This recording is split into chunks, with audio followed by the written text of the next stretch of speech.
Hi friends, welcome back to travel YouTube channel. ഇന്നത്തെ നമ്മുടെ video എന്ന് പറയുന്നത് എന്നത്തിൽ നിന്ന് ചെറിയൊരു വ്യത്യാസമാണ്. എനിവേ അതിന് മുമ്പായിട്ട് തന്നെ നമ്മുടെ വീഡിയോ ഇതോടെ സബ്സ്ക്രൈബ് ചെയ്യാത്ത എത്രയും പെട്ടെന്ന് തന്നെ സബ്സ്ക്രൈബ് ചെയ്യുക. ഇഷ്ടപ്പെടുവാണെങ്കിൽ ലൈക്ക് അടിക്കുക. അതുപോലെ തന്നെ ബെൽ ബട്ടൺ കൂടി അമർത്താൻ മറക്കരുത് കേട്ടോ.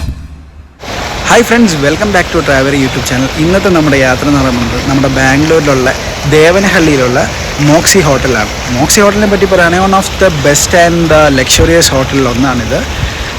ഈ കാണുന്നതാണ് ഹോട്ടൽ. ഞാനൊരു ഇവൻറ്റിൻ്റെ ഭാഗമായിട്ടാണ് ഇവിടെ എത്തിയിരിക്കുന്നത്. ആക്ച്വലി നമ്മുടെ പ്രോഗ്രാംസ് എല്ലാം നടക്കുന്ന ഇവിടെ വെച്ചല്ല, ബട്ട് നമുക്ക് തന്നിരിക്കുന്ന സ്റ്റേ കാര്യങ്ങളെല്ലാം നമുക്കിവിടെയാണ്. ഓക്കെ, എനിവേ നമുക്ക് ഈ ഹോട്ടലൊക്കെ ഒന്ന് കയറി കാണാം. അകത്തേക്ക് കയറുമ്പോൾ തന്നെ നമ്മൾ ആദ്യം കാണുന്നത് ചെറിയൊരു റിസപ്ഷനും പിന്നെ ആ ബിവറേജസ് ഏരിയ ആണ് കേട്ടോ. അത്യാവശ്യം നല്ലൊരു ആംബിയൻസ് ഉള്ള ഏരിയ തന്നെയാണ്.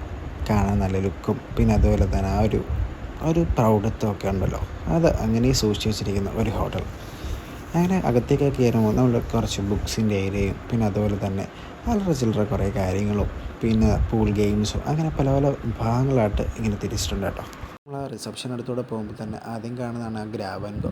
അത്യാവശ്യം എല്ലാ എനർജി ഡ്രിങ്ക്സും അവിടെ ഉണ്ട്. അത്യാവശ്യം നല്ല തീ പിടിച്ച റേറ്റുമാണ് കേട്ടോ. ഇനി നമ്മൾ മുന്നോട്ട് വരുമ്പോൾ ഒരു ലോഞ്ചും പിന്നെ അതുപോലെ തന്നെ പിന്നെ വരുന്നതാണ് ഈ സ്വിമ്മിംഗ് പൂൾ. അത്യാവശ്യം നല്ല രീതിയിൽ കളർഫുള്ളായിട്ടൊരു സ്വിമ്മിംഗ് പൂളാണ്. എനിക്കിവിടെ വന്നതിൽ ഏറ്റവും ഇഷ്ടപ്പെട്ട ഒരു ഏരിയയും ഇത് തന്നെയാണ്. തന്നെയല്ല 24/7 നമ്മുടെ തലയ്ക്ക് മുകളിൽ കൂടെ ഈ ഒരു ഫ്ലൈറ്റ് പറന്നുകൊണ്ടേ ഇരിക്കുകയാണ്. അങ്ങനെ കുറച്ച് നേരം സ്വിമ്മിംഗ് പൂളിൻ്റെ സൈഡിലിരുന്നു. താഴെ സ്വിമ്മിംഗ് പൂള്, വലിയ ഹോട്ടല്, മുകളിൽ കൂടെ ഫ്ലൈറ്റ് ഇറക്കുന്നു, എല്ലാം കൊണ്ട് ഒരു അംബാനി വൈബ്. അങ്ങനെ കുറച്ച് നേരം ഇരിക്കുന്നു. അതിനുശേഷം നമ്മുടെ റൂം കാര്യങ്ങളൊക്കെ റെഡിയായി. ഇതാണ് നമ്മുടെ റൂം. പല്ലൊക്കെ തേച്ച് കുളിച്ച് ഫ്രഷായി നമ്മൾ ഇവൻ്റ് നടക്കുന്നിടത്തേക്ക് പോവുകയാണ് ഞാൻ. ഇതിൻ്റെ കാര്യങ്ങളൊക്കെ നടക്കുന്നത് നമ്മുടെ ഹോട്ടലിൽ നിന്ന് ജസ്റ്റ് ഒരു 2 കിലോമീറ്റർ അപ്പുറത്തുള്ള ഒരു അത്യാവശ്യം ലക്ഷറി ആയിട്ടുള്ളൊരു റിസോർട്ടിലാണ് കേട്ടോ. ഇനി നമ്മൾ എത്തിയിരിക്കുന്നത് എവിടെയാണെന്ന് വെച്ചാൽ ദേവനഹള്ളിയിലുള്ള എക്സോട്ടിക്ക ക്ലർക്സ് എന്ന് പറഞ്ഞ ഒരു റിസോർട്ടിലേക്കാണ്. അങ്ങനെ നമ്മൾ റിസോർട്ടിനുള്ളിലേക്ക് കയറി. കുറച്ച് നടക്കാനുണ്ട് കേട്ടോ. 2 സൈഡ് ഗാർഡനൊക്കെ വെച്ച് അലങ്കരിച്ചിട്ട് അത്യാവശ്യം നല്ലൊരു സ്ഥലം തന്നെയല്ല. രാവിലെ ആയതുകൊണ്ട് തന്നെ പട്ടിയായിട്ട് കുറേ ആൾക്കാർ നടക്കാനൊക്കെ ഇറങ്ങിയിട്ടുണ്ട്. നമ്മൾ മുന്നോട്ട് വരുമ്പോഴത്തേക്ക് ഓരോ പ്ലാന്റ്സിൻ്റെ വെറൈറ്റീസ് ഓഫ് സ്പീഷീസ് അനുസരിച്ച് അവരോരോ ഗാർഡൻ കാര്യങ്ങൾ സെറ്റ് ചെയ്തേക്ക് നമുക്ക് കാണാം. അത് കഴിയുമ്പോൾ യാത്രാ സൗകര്യങ്ങൾക്ക് വേണ്ടിയുള്ള ഇലക്ട്രിക് വണ്ടികളും പിന്നെ ലക്ഷറി ലൈനിൽ വരുന്ന അപ്പാർട്ട്മെൻറ്റും ഹോം സ്റ്റേക്ക് പറ്റുന്ന ബിൽഡിങ്സും കാര്യങ്ങളും എല്ലാം അവർ ഇവിടെ അറേഞ്ച് ചെയ്തിട്ടുണ്ട്. അങ്ങനെ ഫൈനലി നമ്മൾ എക്സോട്ടിക് ക്ലർക്സിൻ്റെ റിസപ്ഷനിലേക്ക് എത്തിയിരിക്കുകയാണ്. റിസപ്ഷനിലെ പ്രൊസീജിയർ കാര്യങ്ങളൊക്കെ കഴിഞ്ഞ് ഞാൻ ഉള്ളിലേക്ക് കയറി. അപ്പോൾ നമ്മൾ കയറി ചെല്ലുന്നിടത്ത് തന്നെ അത്യാവശ്യം ഒരു നല്ലൊരു വൈഡ് ഏരിയയിൽ തന്നെ ഒരു സ്വിമ്മിംഗ് പൂള് കാര്യങ്ങളൊക്കെ ക്രമീകരിച്ചിട്ടുണ്ട്. അതിന് സൈഡിലായിട്ട് തന്നെ കുട്ടികൾക്ക് കളിക്കാൻ പറ്റിയൊരു പാർക്ക് കാര്യങ്ങളൊക്കെ ഉണ്ട്. ഓക്കെ, എനിവേ നമ്മൾ നമ്മുടെ ഡെസ്റ്റിനേഷൻ എത്തിയിരിക്കുന്നു. അതായത് നമ്മുടെ ഇവൻറ്റ് കാര്യങ്ങൾ നടക്കുന്ന ഇവിടെയാണ്. ഇവൻ്റ് എന്താണെന്നല്ലേ, അതൊരു മാരേജ് ഫംഗ്ഷനാണ്. അങ്ങനെ ഞാനൊരു ടെൻഡർ കോക്കനട്ടിൻ്റെ ജ്യൂസ് കാര്യങ്ങളൊക്കെ കുടിച്ചുകൊണ്ട് തന്നെ അങ്ങോട്ട് പോവുകയാണ്. അപ്പോൾ അവിടെ ചെറിയ രീതിയിൽ ഗെയിംസ് കാര്യങ്ങളൊക്കെ ക്രമീകരിച്ചിട്ടുണ്ട്. എന്നാൽ പിന്നെ ഗെയിംസ് കാര്യങ്ങൾ കളിച്ചിട്ട് തന്നെ തുടങ്ങാമെന്ന് വെച്ചാൽ കൊച്ചു പിള്ളേർക്കുള്ള ഗെയിംസാണ്. എന്നാലും എൻ്റെ മനസ്സൊരു കുഞ്ഞു പിള്ളേരുടെ മനസ്സായതുകൊണ്ട് തന്നെ ഞാൻ എല്ലാ ഗെയിംസിലും പങ്കെടുത്തിട്ടാണ് അങ്ങോട്ട് പോയത്. ഗെയിംസ് എല്ലാം കഴിഞ്ഞപ്പോൾ തന്നെ ഒരു സമയം. അങ്ങനെ ഞാനൊരു ഇലക്ട്രിക് വണ്ടിയിൽ നമ്മുടെ ഡെസ്റ്റിനേഷനിലേക്ക് പെട്ടെന്ന് എത്തി. അവിടെ എത്തിയപ്പോഴത്തേക്കും നമ്മുടെ DJ മച്ചാൻ അവിടുത്തെ പരിപാടി കാര്യങ്ങളൊക്കെ തുടങ്ങി കേട്ടോ.